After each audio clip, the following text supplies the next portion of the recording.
We don't close at all through any of the Christmas and New Year periods, so we're open 24/7. This time of year is traditionally busy for us. You know, it's sort of the end of the koala breeding season, so there's still a lot of animals on the move, and there is unfortunately a lot of trauma that's happening.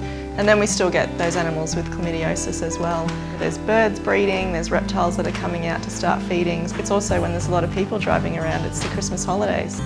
Stuart is a koala that actually came from Toowoomba about 6 or 7 months ago, and he had broken his neck. He's in his phase of rehabilitation with physiotherapy, starting to sit him in what we call an upright, so an artificial tree, to get him hanging on and learning how to do all those movements again. He had very good movement in all of his limbs when he came in despite the break, and that's sort of why we persisted with that. He's taken a lot of effort by our nurses in particular. At the moment we're just combating the fact that he loves to sleep. He's a koala, so he's quite a lazy little boy, but he, you know, when he gets up on his upright and his stump, he's very happy to eat and move around and start to do normal koala things. Tinsel was an unfortunate case of malicious injury. She was brought into us with a high-powered nail that had gone through her beak and skull and could have actually killed her, but the area that had gone through means that she's probably going to be a good prognosis for release.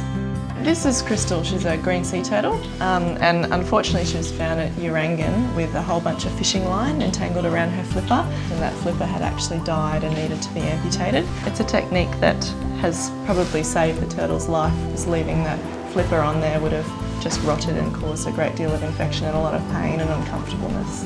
I'm actually very confident that she will go back out into the wild. So, like I said, turtles with 3 flippers do perfectly well, so it'll just be the process of rehab and waiting for that wound to heal. So yeah, she'll be fine.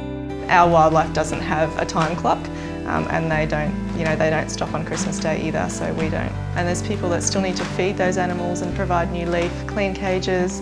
There's animals in ICU that need medications, and there's always still new admissions coming in, and traditionally Christmas Day is still fairly busy for us with animal admissions. There's a vet here on Christmas Day to deal with all the emergencies that are coming in, and there's nursing staff 24 hours around the clock really for looking after all the animals that we're going to get through that period. I mean, I guess without having this facility there'd be a lot of animals suffering on that day, so yeah, it's it's our duty to actually be here and look after them.